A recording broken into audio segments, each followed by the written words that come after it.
They say the view from the top is supposed to change you. They just don't tell you how. Up here on the 65th floor, the air is thin and sharp with the chill of a late autumn evening. From Julian Croft's terrace, Manhattan unfolds like a circuit board, a complex lattice of light and ambition. I lean against the cold glass, a tumbler of single malt in hand, feeling the distant thrum of the city vibrate through my expensive shoes. This is my world. Or more accurately, it's his world. I just get to live in it.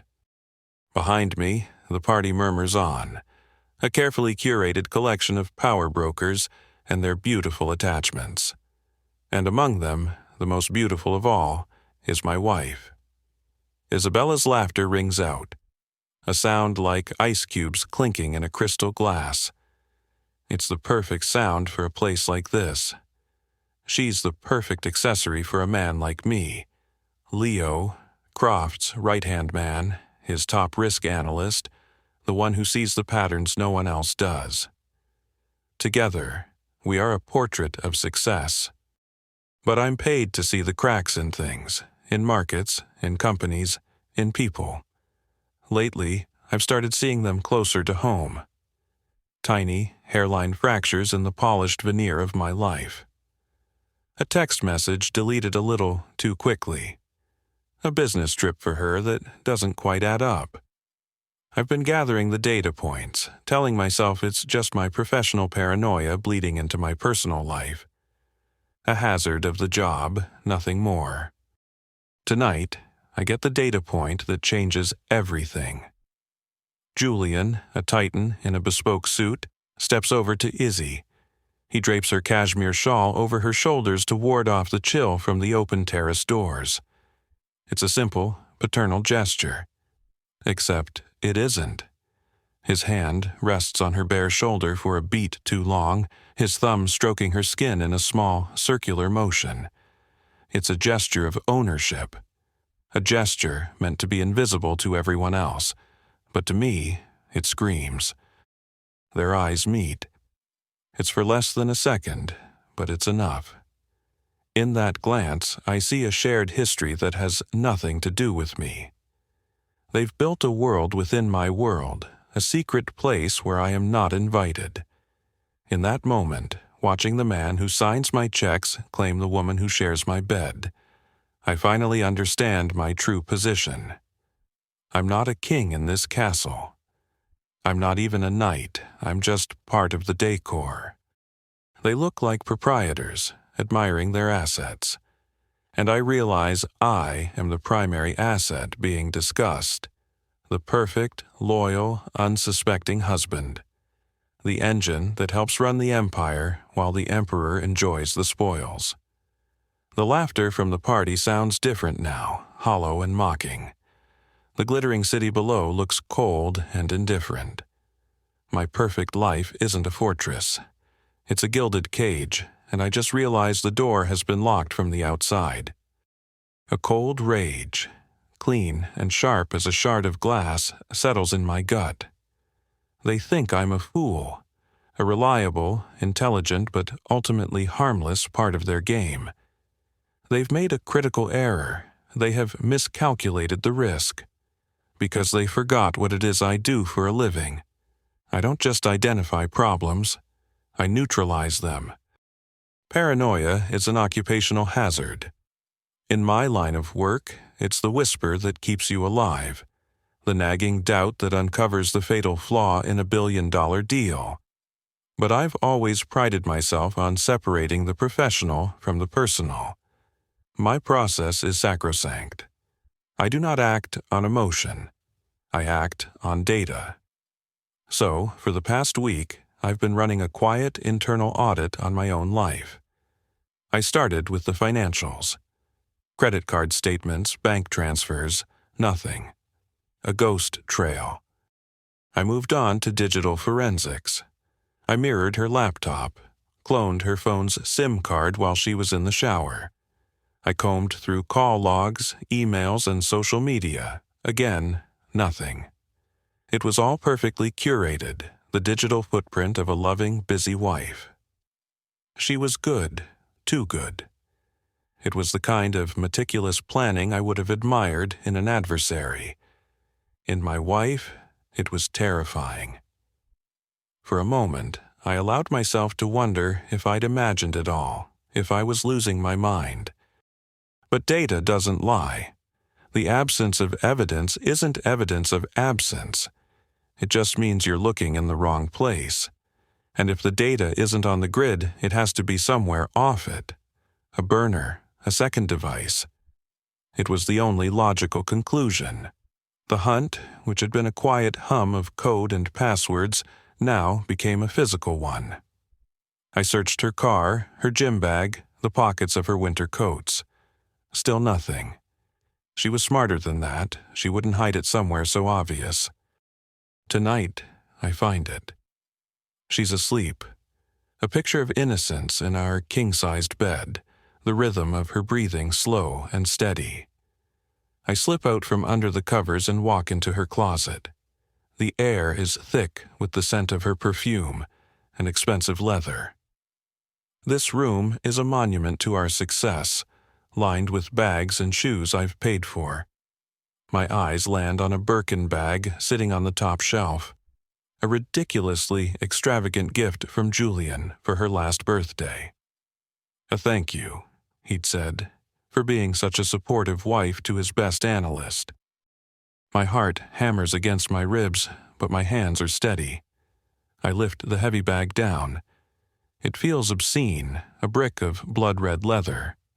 I run my hand along the silk lining, pressing gently, and then I feel it. A hard, thin rectangle, sewn expertly into the base. A hidden compartment. With a surgeon's precision, I use a small blade to slice a single thread. The phone slides out into my palm, sleek and cold. A ghost. It powers on, demanding a passcode. My fingers hover over the screen. I try our anniversary. Access denied. I try her birthday. Access denied. Then a cold certainty washes over me. I picture them at that party, the party where I introduced them 6 years ago, the fundraiser for the Met. I type in the date, 1014, the screen unlocks, and there it is. Her other life, laid bare in glowing pixels. A gallery of photos from trips I never knew she took. St. Bart's, Aspen. Texts that aren't just lustful, but conspiratorial. They talk about me like I'm a problem to be managed, an obstacle. He's predictable. One of Julian's messages reads, "That's his value and his weakness. They aren't just lovers, they are partners, and I am the project they are managing." In that moment, watching their smiling faces on a sun-drenched beach, something inside me shifts. The part of me that felt shock, the part that might have felt heartbreak, it just goes quiet. It's cauterized by a pure, white-hot clarity. There will be no screaming matches, no messy divorce. Those are the moves of a man who has lost. I don't lose. I reevaluate the board and I change the goddamn game. A divorce would be a negotiation. It would involve lawyers and settlements and a public airing of our private failure. Izzy would walk away with half of my life's work, and Julian would watch from the sidelines, amused. A confrontation would be even worse, a pathetic emotional display that would only confirm their assessment of me as predictable. In their world, the one they've let me borrow for a decade, you don't win by shouting. You win by making your opponent disappear from the board so quietly no one even realizes they've been taken. So, I put them both out of my mind. Not the people, but the personas. The wife, the boss, they cease to exist. In their place, I opened a new file in my head, the kind I'd create for a hostile takeover target. Project Nightingale, a nod to the siren song that lured men to their doom. The objective, not revenge, but neutralization. I began to study Julian Croft not as the man who built an empire, but as a system. I analyzed his inputs and outputs, his strengths, and most importantly, his vulnerabilities. His greatest strength was his fortress of wealth and influence. A direct assault was impossible. But every fortress has a flaw, a blind spot created by the architect's own arrogance. Julian's wasn't sex or money or power, he had all of that. His weakness was a profound, almost philosophical vanity. He believed he was a master of the universe, a man who could bend the world to his will. He trusted no one but himself, and this manifested in a pathological need for solitude. And that's when I found the entry point. Every weekend, from May through October, Julian took his 70-foot sailing yacht, the Siren, out into the Atlantic. Alone. No captain, no crew, not even a goddamn deckhand. It was his ritual, his communion with the only force he considered his equal, the ocean. He'd leave the Hamptons at dawn on Saturday and return Sunday evening. Out there, miles from shore, there was no security detail, no network of cameras, just one man, convinced of his own invincibility, on a boat. My own plan began to form, elegant in its simplicity. This wouldn't be a murder. Murder is a messy, emotional act. It leaves a motive, a breadcrumb trail for detectives to follow. This would be something cleaner, a tragedy, the kind of story they tell in hushed tones at yacht clubs for years to come. A terrible, unfortunate accident. A powerful man, a beautiful boat, and a storm that came out of nowhere.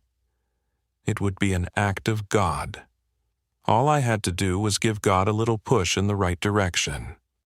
I wasn't going to be the weapon. I was just going to read the weather forecast, identify a mechanical weakness, and put the two on a collision course. Julian's pride would do the rest. He would sail into the storm, confident he could master it, and nature would prove him wrong. My role in his death would be completely invisible, a ghost in the machine. I wasn't planning a crime. I was drafting the perfect risk assessment.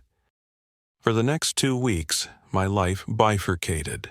By day, I was Leo, the diligent analyst, running projections and managing portfolios. I sat in meetings with Julian, looked him in the eye, and discussed the future of his company with a calm sincerity that was my greatest performance. But by night, I descended into a different world, the blue-white glow of my monitors my only companion. The target was no longer the man, but his machine. I became an expert in the Hinckley Wester 70. I started on the dark web, paying a Russian hacker in untraceable crypto for a complete set of the yacht's engineering schematics. They were a labyrinth of wiring, plumbing, and hydraulics. For days, I just absorbed them, learning the vessel's anatomy. I spent hours lurking on obscure sailing forums, reading the complaints of grizzled old captains and maintenance crews. They spoke a language of seacocks and bilge pumps, and I became a fluent, silent student in their digital classroom. I wasn't looking for a bombastic flaw. I was looking for a whisper, a single point of failure. Something small, something overlooked during a routine inspection, something that would decay into a catastrophe hours after it was set in motion. I studied the rigging, the navigation systems, the hull integrity. They were all too robust, with too many redundancies. But the engine was a complex, violent heart.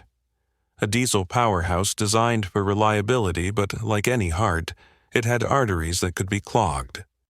And then I found it. Buried deep in the schematics, a component no larger than my fist, a raw water intake valve for the engine's cooling system. A simple piece of brass, its job was to draw in seawater to prevent the massive engine block from overheating. It was a critical, yet utterly unremarkable part. But its placement was perfect, accessible through a small maintenance hatch in the galley, away from the main engine room cameras Julian had installed for monitoring. The beauty of it was the subtlety of the sabotage it allowed. I wouldn't need to break it. A simple, deep score across the valve's stem with a specialized tool would be enough. It would hold under initial pressure for hours even. But as the engine worked harder, as the vibrations and heat increased, a hairline fracture would form. The crack would spread, and then, miles from shore, it would fail completely. The flow of cool seawater would stop, and the engine's massive heart would cook itself to death. The final piece of the puzzle clicked into place when I checked the long-range marine forecast. A low-pressure system was forming off the coast of the Carolinas, predicted to move north. By next Saturday afternoon, it was projected to escalate into a full-blown squall, with gale-force winds and 10-foot seas. An engine failure in that maelstrom wouldn't be an inconvenience. It would be a death sentence. The analysis was complete. I had found the flaw in the code. I knew exactly how the system was going to crash. The execution phase required a pretext. At 4:30 on Friday afternoon, I called Julian's cell. "We have a problem with the Singapore acquisition," I said, my voice tight with manufactured urgency. "Their counsel is trying to renegotiate the indemnity clause. If you don't countersign our final offer tonight, the deal could collapse by Monday morning." He swore, took the bait. "I'm heading out to the Hamptons for a dinner. Can't you handle it? They need your signature, Julian, a wet signature. I can have the documents couriered." "No time," he grumbled. "Fine, drive them out yourself. Leave them with the guard at the gate. I'll deal with it when I get back." Perfect. The drive out on the Long Island Expressway was a study in controlled aggression. I kept the Porsche at a steady 75, the engine a low growl. In the trunk, wrapped in oilcloth, was a small bespoke tool I'd had a specialist in Germany fabricate from a 3D model I'd designed. A tungsten carbide scoring blade, no bigger than a pen, designed for one purpose. It was a strange feeling, this utter lack of panic. I wasn't a man heading off to commit a crime. I was an analyst on my way to correct a variable. I arrived at the gates of his sprawling waterfront estate at 7:20. The guard, a thick-necked guy named Marcus, recognized my car. "Evening, Mr. Hatcher. Mr. Croft said you'd be stopping by." I handed him the thick manila envelope, my face a mask of professional stress. "Make sure he gets this the second he's back. It's critical." "Will do," he said, logging my arrival time. My car's GPS would confirm it all. I was here for exactly 5 minutes. The perfect ironclad alibi. I drove half a mile down the road, pulled onto a dark, wooded lane, and killed the engine. I changed into dark clothes and running shoes, my movements economical and precise. A sliver of moon offered just enough light to navigate the dense woods that bordered Julian's property. The air was cold and smelled of salt and decaying leaves. The adrenaline started to pump. Not a frantic panic, but a cold, clean fuel. Every sense was heightened. This was the part of the analysis that couldn't be done from a desk. After a 10-minute walk, I emerged from the tree line onto the manicured lawn that sloped down to his private pier. The house was ablaze with light, but the waterfront was dark, and there she was, the siren, rocking gently in the black water, her white hull gleaming under the moon. She was a beautiful thing, a testament to Julian's power and taste.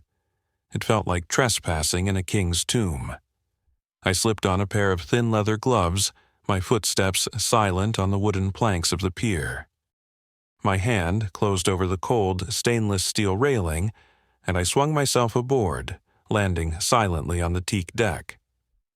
The boat was quiet except for the gentle lapping of water against the hull and the creak of the mooring lines. I moved with a confidence born from weeks of studying her layout. I didn't need a light. I knew this boat better than the men who built her. I slid open the companionway door and descended into the galley, a space of polished mahogany and gleaming chrome.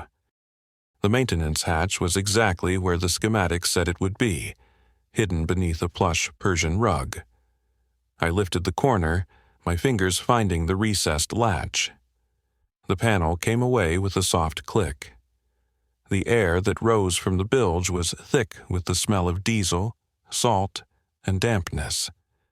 I reached into the darkness, my gloved fingers tracing pipes and wires until they found the cold brass of the intake valve. It was almost too easy. I took out the scoring tool. It felt heavy and purposeful in my hand. I braced my arm against the bulkhead, positioned the carbide tip against the valve stem, and applied steady, firm pressure. There was a faint, high-pitched screech of metal on metal, a sound that seemed to last an eternity but was over in a second. I didn't look. I didn't need to. I felt the groove bite into the brass. A single, perfect flaw, invisible to the naked eye, but fatal. A ticking clock set for tragedy. I replaced the hatch, smoothed the rug back into place, and wiped every surface I might have touched. I was back on the pier in less than a minute. My total time on the property was under 10 minutes. As I melted back into the woods, I allowed myself a single, backward glance at the siren. She still looked perfect, floating peacefully under the moon. A beautiful 70-foot coffin. I felt nothing. No guilt, no triumph. Just the quiet satisfaction of a complex problem solved. Back in my car, I stripped off the dark clothes and put my suit jacket back on, becoming Leo Hatcher again. I started the engine and pulled back onto the highway, merging seamlessly into the flow of Friday night traffic. The operation was complete. The variable was corrected. My phone buzzed on the passenger seat, lighting up the dark cabin. It was a text from Izzy, thinking of you. When will you be home? I stared at her name for a long moment. The 3 words a perfect, chilling distillation of the lie we were both living. Saturday dawned with a stunning, almost fraudulent clarity. The sky over the city was a piercing, cloudless blue. Out in the Hamptons, the marine forecast promised perfect sailing conditions until midday. I made coffee, the familiar ritual a comforting piece of theater. Izzy was already awake, pacing the living room with her phone in hand, a caged energy humming off her. Big day for Julian, I said, handing her a mug. Looks like he'll get a few good hours in before the weather turns. She gave a tight, distracted smile. I hope he's careful. My role today was simple. The attentive, slightly oblivious husband. I suggested we drive into Soho for brunch, then maybe catch a matinee. I needed to fill the hours with a plausible, mundane narrative. All the while, a corner of my mind was 50 miles east, tracking a single icon on a maritime navigation app. The siren had left the dock at 7:03 a.m. I watched its tiny digital avatar inch its way out into the vast blue of the Atlantic, a steady, predictable ping. A heartbeat, for now. By 2 in the afternoon, the sky began to curdle. The brilliant blue bruised to a slate gray, and the wind picked up, rattling the windows of our apartment. The first drops of rain, fat and heavy, spattered against the glass. The low-pressure system was arriving right on schedule. I checked the app again. The siren was 20 miles offshore, holding its position. He was likely waiting for the wind, enjoying the challenge. The arrogance of the man was my greatest ally. He would never run from a storm. He would try to conquer it. Izzy's anxiety was a palpable thing now. She'd abandoned all pretense of relaxing. I watched as she retreated to the bedroom, thinking I couldn't see her. She wasn't looking at her main phone. She was looking at the second one, the ghost phone. I saw the frustration on her face as she refreshed a messaging app. She wasn't worried about his safety. She was angry that her lover hadn't checked in. The delicious, brutal irony of it was a shot of pure adrenaline. She was waiting for a message that would never come. The storm hit with the force of a physical blow. The rain came in sheets, blurring the world outside into a watercolor wash of gray and neon. The wind howled through the canyons of Manhattan, a low, mournful sound. "This is a hell of a squall," Izzy said, her voice thin. She was standing at the window, staring out into the tempest. "He should have turned back hours ago." I came up behind her, placing my hands on her shoulders. "Julian knows what he's doing," I said, my voice a calm anchor in the storm of her agitation. "He loves this stuff." 8 o'clock came and went, then 9. That was his absolute latest return time, even with bad weather. The silence in our apartment was louder than the storm raging outside. I refreshed the navigation app one last time. The screen was empty. A small gray box of text had appeared where the siren's icon used to be. Signal lost. My heart didn't race. It settled. A deep, cold calm washed over me. The algorithm had run its course. The calculation was complete. At 9:37, my phone rang. It was the harbor master from the Sag Harbor Yacht Club. His voice was grim. The siren had failed to make its scheduled check-in. It was not responding to radio calls. Given the severity of the storm, they had officially notified the Coast Guard. I listened, my face a carefully constructed mask of shock and concern. "Oh, God," I said, my voice level and grave. "Okay, yes, thank you for calling." I hung up and turned to Izzy, her face pale in the lamplight. "They've lost contact with the boat." She crumpled. Her gasp was real, her shock was real, but it was all for the wrong reasons. I moved to her, wrapping my arms around her as she began to tremble. I held her close, feeling the tremors of her body against mine. She was playing the part of the worried friend of the family, and she was playing it beautifully. She needed a rock, a pillar of strength to cling to in the crisis, and I would be her goddamn Gibraltar. It was the least I could do for the grieving companion of the man I'd just sent to the bottom of the ocean. The call came on the third day. It was a Tuesday morning, gray and miserable, the city still nursing a hangover from the storm. I was in Julian's office, a cavernous space overlooking Central Park, directing the company's crisis response.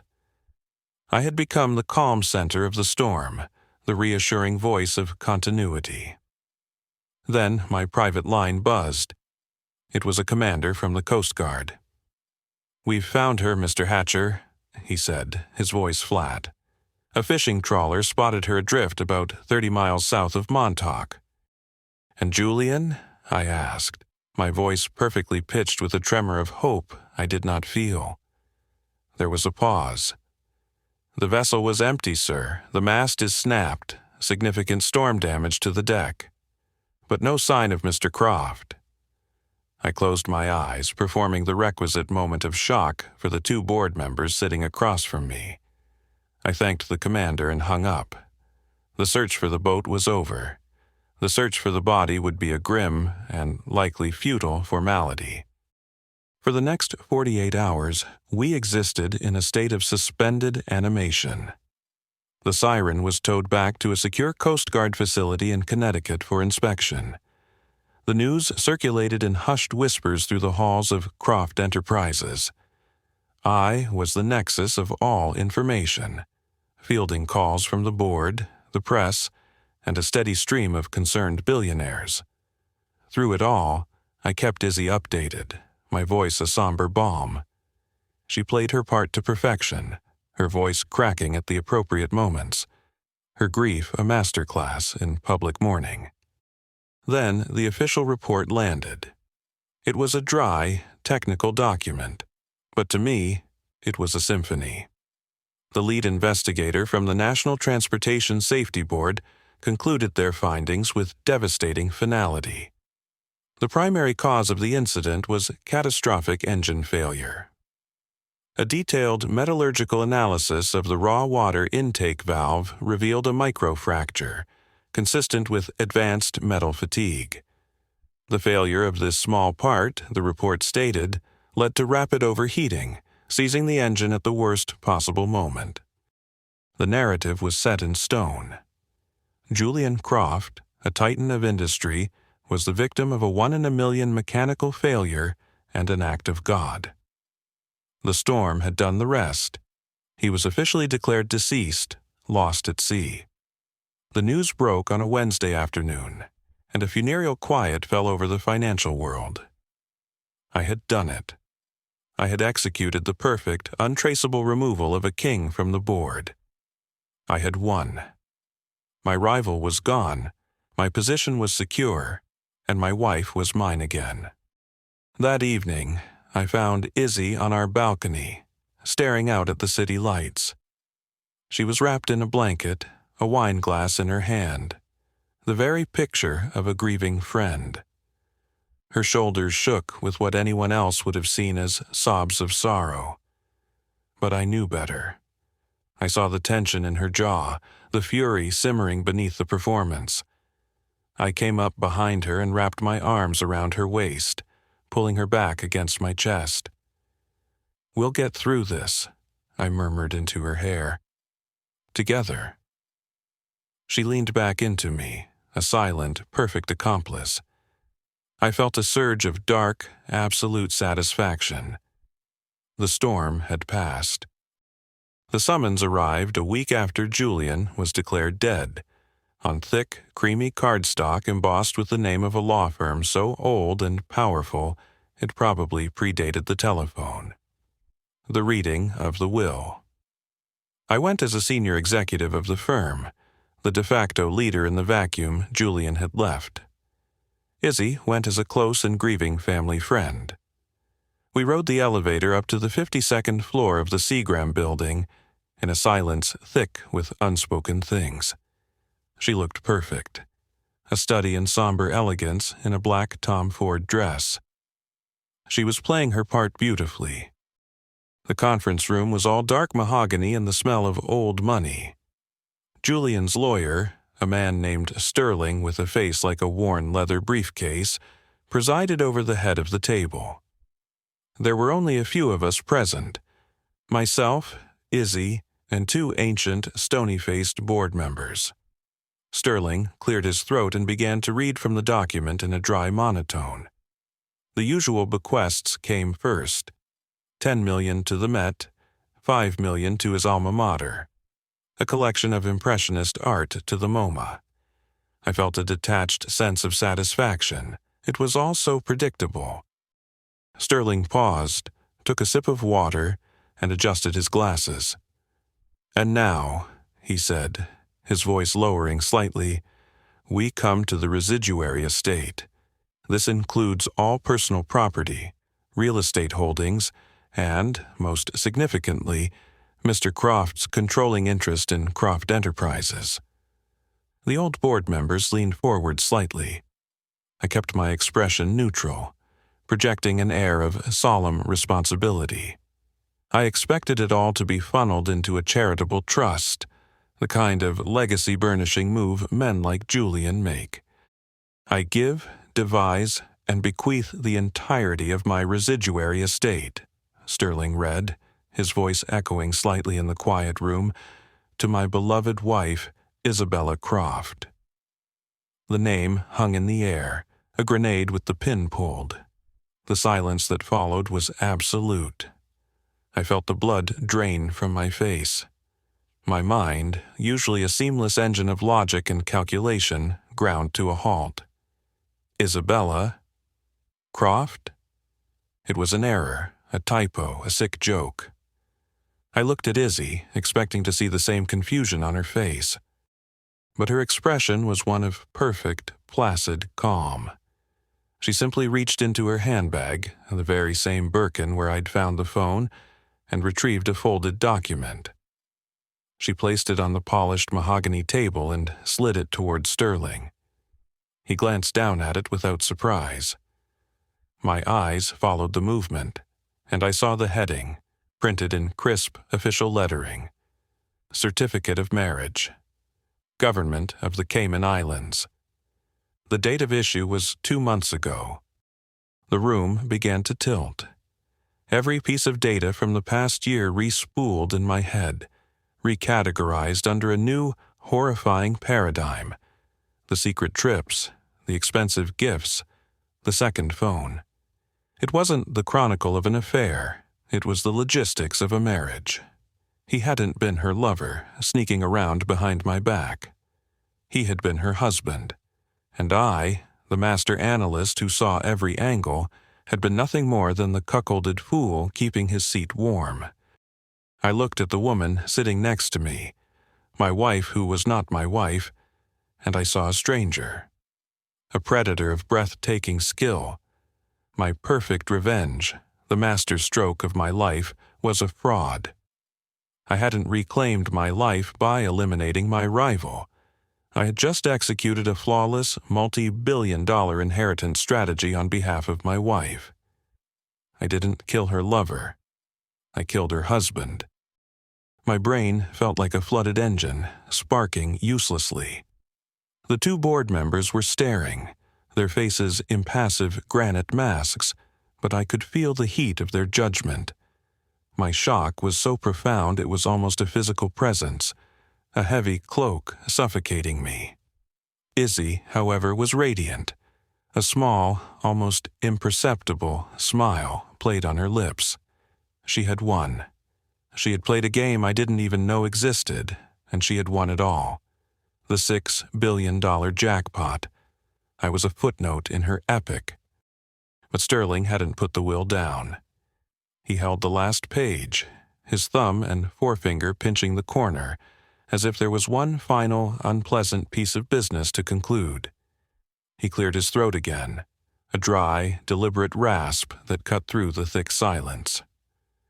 "There is one final matter," he said, his gaze flicking from the page to Izzy, then chillingly to me.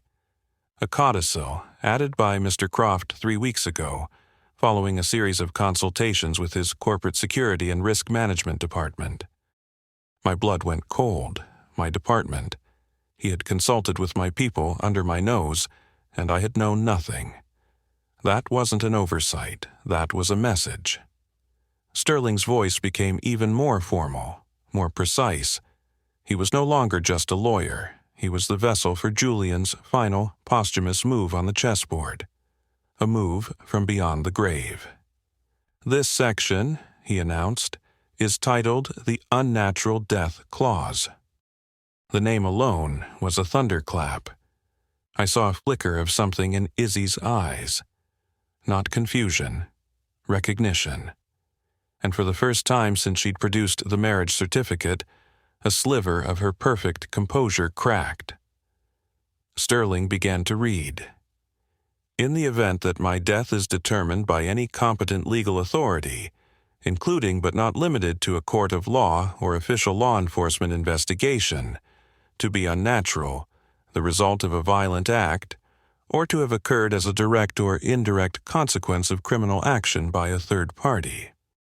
He paused, letting the words sink in, a master of theatrical timing.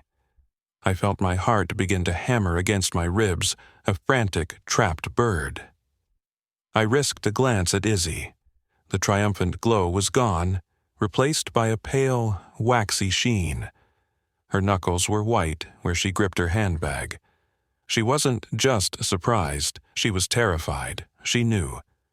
She had known about this clause all along. Sterling delivered the final, fatal sentence. "Then my wife, Isabella Croft, is to be treated for all intents and purposes of this will as if she had predeceased me. She shall inherit nothing." The silence that followed was different. It wasn't shock. It was the sound of a safe door slamming shut, of a guillotine blade dropping. The $6 billion prize had vanished. It was still on the table, but now it was sealed inside a box, and the only key was the official story that Julian Croft had died by accident. I looked at Izzy, her eyes, wide with a horror she could no longer conceal, locked onto mine. The triumphant billionaire widow was gone. In her place was a gambler who had just watched the dealer reveal a hidden ace, and in that moment she saw me for what I truly was. Not the fool, not the pawn. I was the one person on earth who knew the truth. I was the living, breathing complication that stood between her and the largest fortune in New York. The ride home was a silent, high-altitude dogfight. We sat on opposite sides of the leather-upholstered town car, the city lights sliding past the tinted windows like scattered jewels. The air between us was electric, with everything left unsaid in that sterile conference room. The grieving widow was gone. The loyal husband was gone. The masks were off, lying shattered on the mahogany table next to a worthless marriage certificate. All that remained were two predators, circling each other in the dark. The moment the penthouse door clicked shut behind us, the ceasefire ended. "You absolute fool," she hissed, her voice a low, venomous thing I had never heard before. She whirled on me, her face a mask of incandescent rage. "You magnificent, arrogant, brainless idiot." She threw her handbag, the six-figure accessory that had held all her secrets, across the room. It smashed into a ridiculously expensive Venetian glass sculpture on a pedestal, which exploded in a shower of glittering shrapnel. "I had it all," she screamed, pacing back and forth through the wreckage, her movements sharp and vicious, a panther in a cage of her own making. He was 65, Leo. He had a heart condition. A few more years of playing the doting wife and I would have been the richest woman in New York. But you couldn't stand it, could you? Your pathetic little ego couldn't handle being second best. Her words were like slaps, each one landing with brutal precision. She wasn't wrong. Her fury was a terrifying, beautiful thing to behold. This was the real Izzy, not the charming socialite or the supportive wife. This was the brilliant, ruthless architect of a multi-billion-dollar con, a woman who had almost pulled off the greatest heist in history, and I had single-handedly, spectacularly screwed it all up. My perfect revenge had cost her everything, and as her rage subsided, it was replaced by something far more dangerous. She stopped pacing and turned to face me. The fire in her eyes cooled to a glacial calm.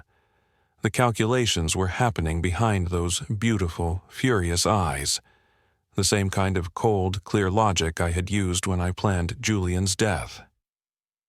"There is only one thing that matters now," she said, her voice dropping to a conspiratorial whisper.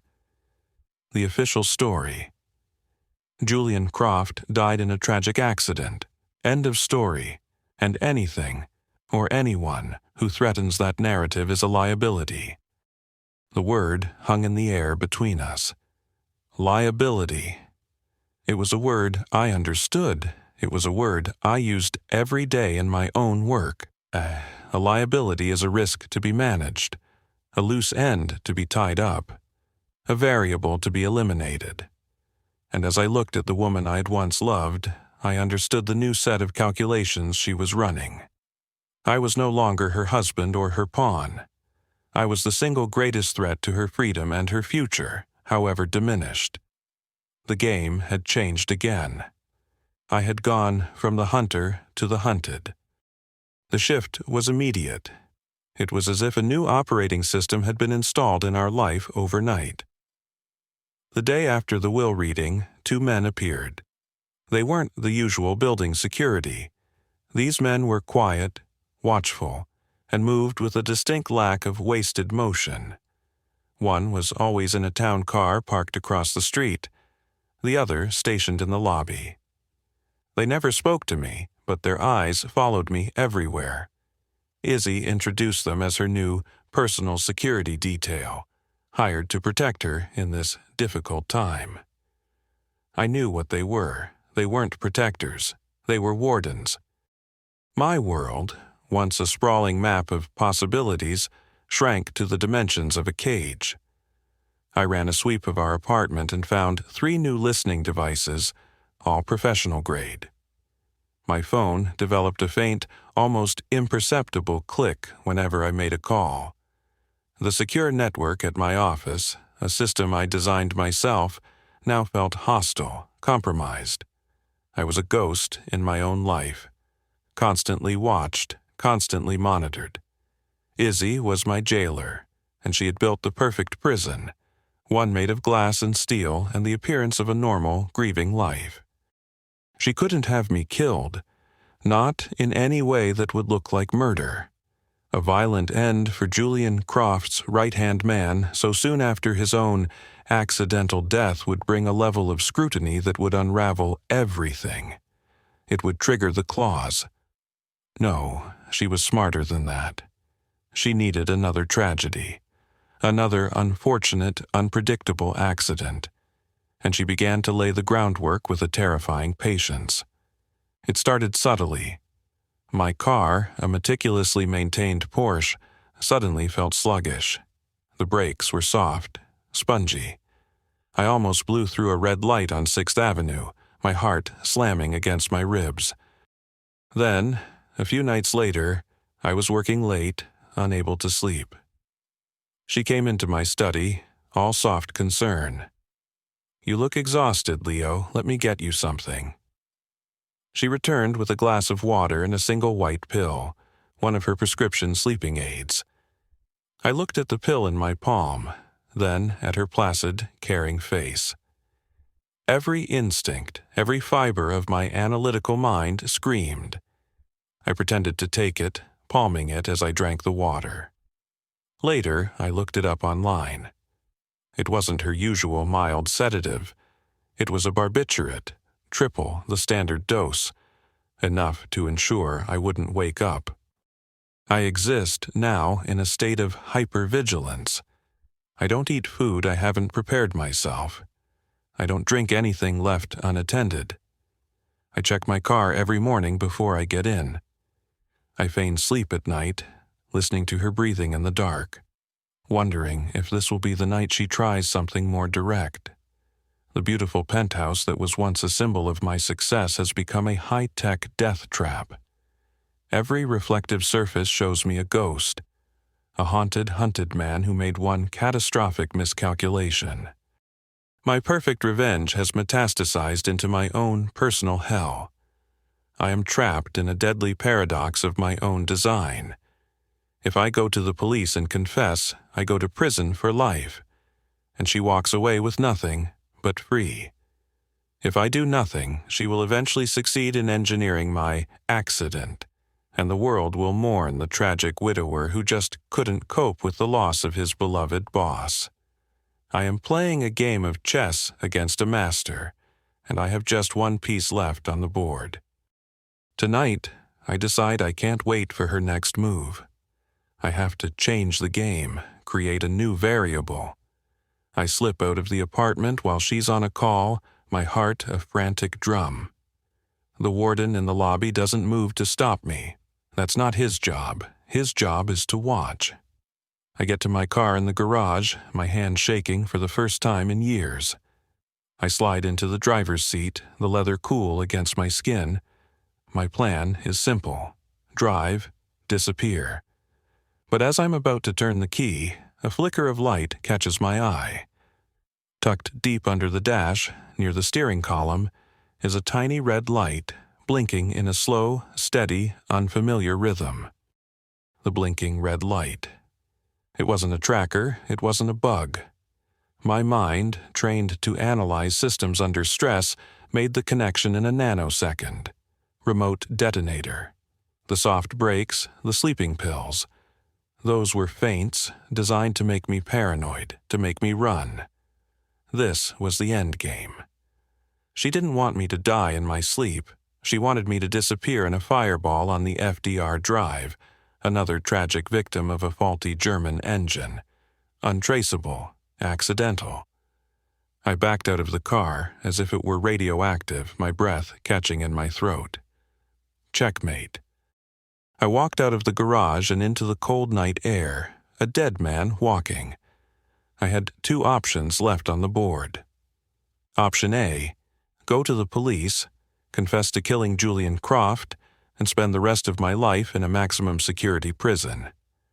Izzy would lose the inheritance, but she'd likely walk, her lawyers painting her as another victim of my monstrous manipulation. Option B, do nothing and wait for her next, inevitable attempt. Both outcomes were unacceptable losses. The analyst in me screamed for a third option, a move that reset the board entirely. And in the cold, clear logic of desperation, I found it. It wasn't about winning anymore. Winning was a fantasy. This was about ensuring she lost, too. It was about mutual destruction.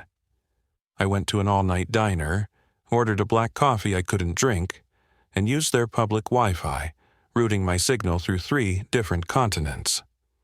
I composed an anonymous email to the lead detective on the NTSB's investigation into the siren incident, the same man whose dry, technical report had been my salvation. I didn't confess. I didn't even hint at my involvement. I presented myself as a disgruntled former employee of the company that manufactured the yacht's engine components. I told him that the official story of metal fatigue was a lie, a corporate cover-up. I told him that the damage to the valve wasn't from wear and tear, but from a deliberate malicious act. I explained, in meticulous detail, the precise nature of the damage that could only be inflicted by a very specific, very rare type of industrial tool. A tungsten carbide scoring blade. A tool so specialized, so obscure, that only a handful of marine engineering firms in the country would even own one. And then came the masterstroke. The final move in a game I could not win, but would not lose. I told him where he could find the tool. I knew Izzy kept a small, personal safe hidden behind a painting in her home office, a place for her jewelry and private papers. A place she thought I knew nothing about. Last night, while she slept her dreamless, sociopathic sleep, I had picked the lock. I had placed the scoring tool, the one I'd had fabricated in Germany, deep inside her private cache, nestled between diamond bracelets and offshore bank statements. My fingerprints were all over it, of course. That was part of the calculation. My prints on the murder weapon found in her possession. It was a beautiful, elegant, unsolvable knot. It didn't prove I killed him, but it proved she was involved in the cover-up. It was my word against hers, a snake eating its own tail. I hit send. The email disappeared into the ether, a digital ghost set loose upon the world. It wasn't a confession, it was a catalyst. It would force them to reopen the investigation, to look again. They would get a warrant. They would find the tool. They would find my prints. They would question her. Then they would question me. The perfect narrative of a tragic accident would crumble into a sordid, complex mystery of murder and conspiracy with the two of us at its rotten core. This isn't a victory. There is no victory here. This is a stalemate, bought at the highest possible price. This is mutually assured destruction. I left the diner and walked towards the nearest police precinct, the first rays of dawn painting the sky a bruised purple. The game was over. I had finally analyzed all the variables, and I had chosen the only logical outcome. I was going to burn it all to the ground, and I was going to take her with me. I write this from a cell. The walls are gray, the air is stale, and the silence is absolute. It is the perfect environment for analysis. My anonymous email worked exactly as I projected. It was the catalyst, the single grain of sand that jammed the gears of the official story. It forced the authorities to ask one more question, to pull on one loose thread. That's all it ever takes. They secured a warrant for Izzy's home office based on a credible, albeit anonymous, tip. They found the safe, of course.